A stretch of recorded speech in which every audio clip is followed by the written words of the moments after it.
Assalamualaikum warahmatullahi wabarakatuh. Yang terhormat Ibu Anggia Paramita SEMM selaku dosen pengampu mata kuliah manajemen perubahan. Di sini saya bersama teman-teman saya dari kelompok 6 ingin mempresentasikan hasil diskusi kami yang membahas mengenai kepemimpinan perubahan. Jadi yaitu apa sih arti dari kepemimpinan perubahan dan apa sih pentingnya bagi organisasi? Terus apa sih konsekuensi dari memimpin perubahan dan tipe-tipe perubahan. Di sini saya Mardoti Lajihan dengan NIM 2302114213 selaku moderator dan pemateri pertama dan rekan saya. Perkenalkan, saya Elsa Arfionita dengan NIM 2302113473 sebagai pemateri kedua.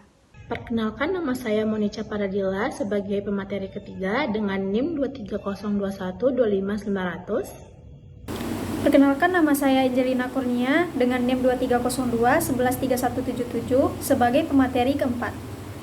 Perkenalkan, saya Aliananda Salviana dengan NIM 2302113823 sebagai pemateri kelima. Baiklah, langsung saja kepada materi yang pertama, yaitu mengenai apa sih arti dari kepemimpinan perubahan dan manfaatnya bagi organisasi. Jadi, kepemimpinan perubahan ini merupakan kemampuan yang dimiliki oleh seseorang yang berjiwa pemimpin untuk mengatur, mengarahkan, memotivasi, serta mengelola suatu tim atau organisasi agar mereka tuh bisa siap dan mampu menjalani perubahan dengan efektif. Contohnya seperti memberi inisiatif untuk terhadap hal-hal baru, serta membuat budaya yang adaptif dan memastikan bahwa perubahan itu berjalan dengan lancar dan baik. Jadi sedangkan untuk manfaat dari kepemimpinan perubahan itu sendiri bagi perusahaan, bagi organisasi itu sangat banyak. Jadi yang pertama yaitu membangun dinamika lingkungan. Jadi dunia bisnis yang selalu mengalami perubahan dari berbagai macam faktor seperti perubahan teknologi dan dan persaingan yang ketat, menjadikan kepemimpinan perubahan ini bisa membantu organisasi agar tetap relevan dan kompetitif. Yang kedua yaitu mempertahankan daya saing. Jadi dengan adanya kepemimpinan perubahan ini, maka akan mendorong perusahaan untuk terus berinovasi dalam produk, layanan, dan proses yang lebih efisien.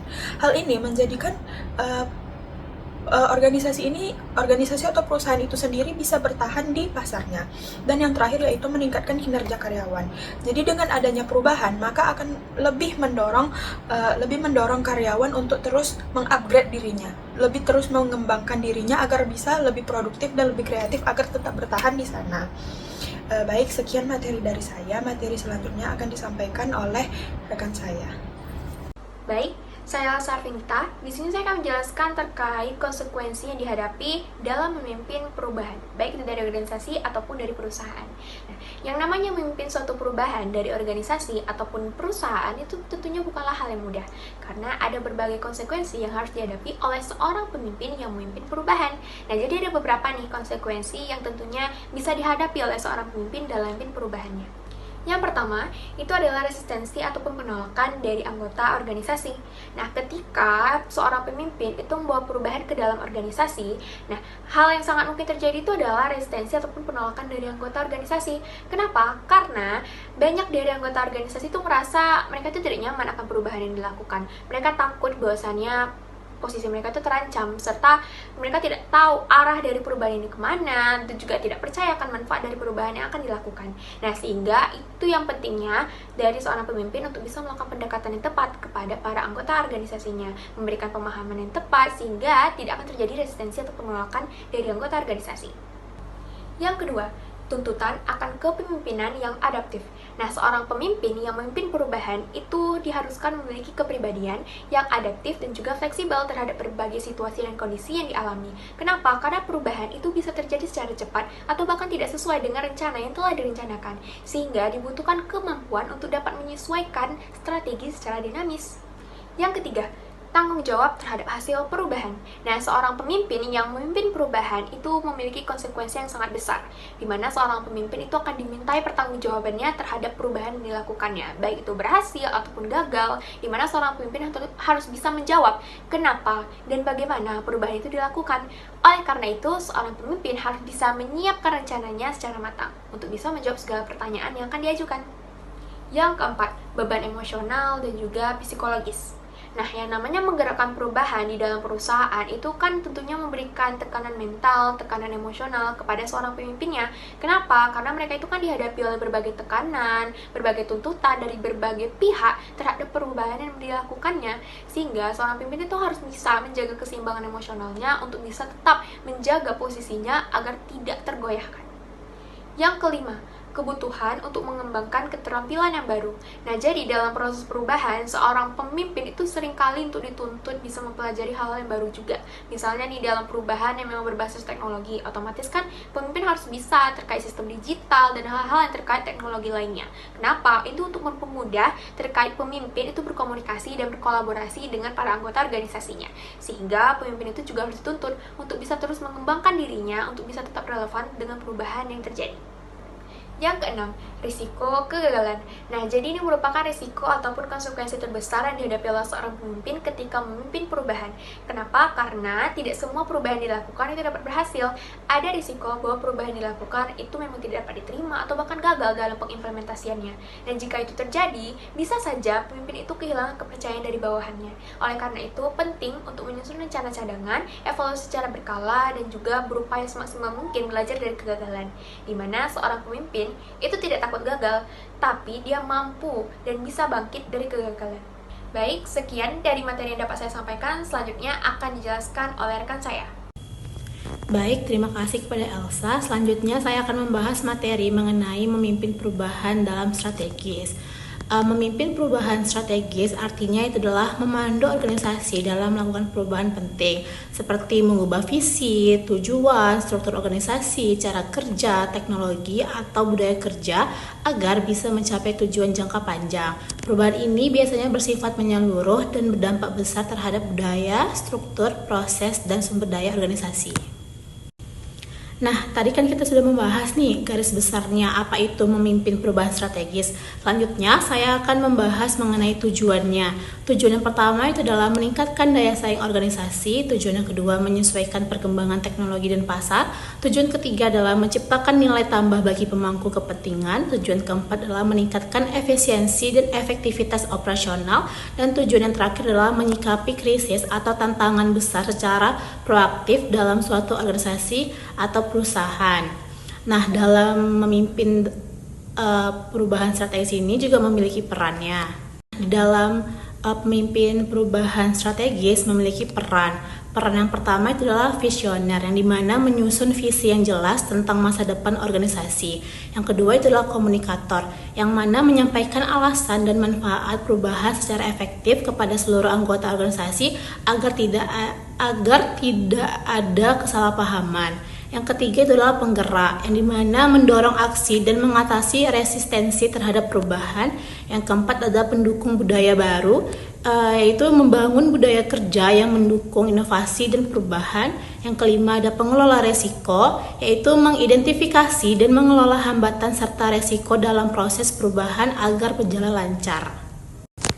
Selanjutnya saya akan membahas tantangan dalam memimpin perubahan strategis. Tantangan yang pertama itu adalah resistensi dari individu atau kelompok, yang dimana orang cenderung menolak perubahan karena takut kehilangan kenyamanan, jabatan, atau tidak yakin dengan hal baru. Yang kedua itu adalah komunikasi tidak efektif. Jika visi dan alasan perubahan tidak dijelaskan dengan jelas, akan menimbulkan kebingungan dan penolakan. Yang ketiga itu adalah kurangnya dukungan pimpinan. Tanpa komitmen nyata dari pimpinan atau komitmen yang jelas, perubahan akan kehilangan arah dan kekuatan untuk menjalankan sesuatu yang diinginkan. Yang keempat adalah perencanaan yang lemah. Tanpa rencana yang matang, perubahan bisa berjalan tanpa arah yang menyebabkan suatu organisasi atau perusahaan mengalami kegagalan. Yang kelima adalah budaya organisasi yang kaku. Budaya yang tidak mendukung inovasi akan menghambat penerimaan dan keberhasilan perubahan. Sekian materi dari saya. Materi selanjutnya akan disampaikan oleh Angel. Kepada Angel dipersilahkan. Baik, selanjutnya yaitu memimpin perubahan fundamental. Nah, apa sih yang dimaksud dengan perubahan fundamental? Jadi, yang dimaksud dengan perubahan fundamental ini merupakan perubahan yang sangat mendasar, yang mana perubahan ini menyangkut prinsip-prinsip sehingga akan mempunyai dampak yang sangat besar dan luas bagi organisasi. Nah, beberapa pemimpin itu banyak menaruh perhatian pada perubahan fundamental ini. Ada yang menamakan sebagai transformasional dan ada juga yang menamakan sebagai pemimpin yang visioner. Nah, beberapa pendekatan langkah-langkah untuk memimpin perubahan fundamental secara efektif yaitu ada 6. Yang pertama yaitu envisioning atau visi. Nah, sebagai pemimpin perubahan, langkah pertama yang harus dilakukan yaitu merumuskan gambaran organisasi di masa depan yang ingin dicapai. Nah, yang kedua yaitu activating atau mengaktifkan. Setelah pemimpin perubahan telah menetapkan visi, hal yang harus dilakukan selanjutnya adalah memastikan bahwa orang yang di dalam organisasi itu memahami, mendukung, dan membagikan visi tersebut. Yang ketiga yaitu supporting atau mendukung. Nah, kepemimpinan yang baik itu bukan hanya sekedar memberitahu orang tentang apa yang harus dilakukan, tetapi juga memberikan inspirasi kepada mereka dan juga memberikan dukungan moral. Yang keempat yaitu implementing atau melaksanakan. Melaksanakan di sini artinya tentang rencana rinci dan jadwal yang harus diselesaikan untuk menjadikan visi tersebut menjadi kenyataan. Baik, yang kelima yaitu ensuring atau memastikan. Nah, langkah selanjutnya yaitu memastikan apakah implementasi itu telah dilaksanakan sesuai dengan apa yang telah direncanakan dan memastikan apakah hasil yang diinginkan itu telah dapat dicapai. Nah, yang terakhir yaitu recognizing atau mengenal. Artinya di sini yaitu memberikan pengakuan kepada mereka yang terlibat dalam proses perubahan, bisa bersifat positif ataupun bersifat negatif. Yang mana tujuannya yaitu untuk memastikan bahwa hambatan-hambatan yang terjadi dalam kemajuan di masa depan itu dapat disingkirkan. Sekian, terima kasih, dan selanjutnya akan diserahkan kepada pemateri selanjutnya. Baik, selanjutnya saya akan menjelaskan mengenai memimpin perubahan transformasi. Perubahan transformasional merupakan bentuk perubahan yang paling mendalam dan menyeluruh dalam organisasi. Perubahan ini tidak hanya memodifikasi satu aspek tertentu, melainkan mengubah cara organisasi beroperasi secara keseluruhan. Ini bisa saja mencakup mengenai strategi, budaya organisasi, struktur, dan proses bisnis. Perubahan transformasional ini biasanya akan dibutuhkan ketika organisasi itu menghadapi tantangan besar seperti adanya disrupsi teknologi, krisis pasar, ataupun tekanan globalisasi. Dan tujuannya tentunya adalah untuk menciptakan organisasi yang lebih adaptif, inovatif, dan kompetitif dalam jangka panjang. Nah, baik, selanjutnya adalah peran pemimpin dalam perubahan transformasi. Yang pertama adalah menetapkan visi yang jelas. Nah, pemimpin itu harus mampu merumuskan arah perubahan dan menyampaikan visi yang jelas dan dapat dipahami oleh semua pihak. Nah, yang kedua adalah mengkomunikasikan perubahan itu secara efektif. Nah, komunikasi yang terbuka, konsisten, dan dua arah itu akan sangat penting agar semua anggota organisasi merasa dilibatkan dan tidak merasa terintimidasi, dan dengan memahami alasan dibalik perubahan itu. Nah, yang ketiga adalah memberdayakan tim. Di sini, pemimpin harus memberikan kepercayaan dan dukungan kepada tim, baik melalui pelatihan, alat kerja, maupun motivasi. Ketika tim merasa dihargai dan dilibatkan, mereka tentunya akan lebih siap dalam menghadapi perubahan itu. Nah, yang keempat itu adalah mengelola resistensi penolakan terhadap perubahan. Nah, di sini pemimpin berperan untuk perlu mendengarkan kekhawatiran yang muncul dan menjawab pertanyaan-pertanyaan secara empatik. Nah, serta menciptakan lingkungan yang aman untuk menerima perubahan itu. Nah, yang kelima adalah menjadi teladan dalam perubahan. Nah, di sini pemimpin berperan untuk menunjukkan sikap proaktif dan terbuka terhadap perubahan itu sendiri. Nah, keteladanan ini nantinya akan mempengaruhi cara pandang karyawan dan mendorong mereka untuk ikut beradaptasi. Nah, yang keenam, memantau dan mengevaluasi proses perubahan itu. Nah, perubahan transformasional ini membutuhkan pemantauan yang berkelanjutan. Evaluasi diperlukan untuk mengetahui efektivitas dari program perubahan ini dan melakukan penyesuaian jika nantinya diperlukan. Sekian materi dari saya, selanjutnya saya kembalikan kepada moderator. Jadi kesimpulan yang bisa kita ambil dari pemaparan materi-materi kami sebelumnya yaitu bahwa kepemimpinan perubahan ini merupakan kunci dan hal penting yang bisa membantu organisasi atau perusahaan dalam menjalankan kegiatannya. Lalu pemahaman mengenai perubahan yang strategis, fundamental, serta transformasional akan membantu perusahaan agar terus bertumbuh, berinovasi, dan tetap bertahan di pasarnya. Baik, mungkin sekian hasil diskusi yang bisa kami sampaikan. Mohon maaf jika ada salah kata. Kami akhiri. Wassalamualaikum warahmatullahi wabarakatuh. Terima kasih.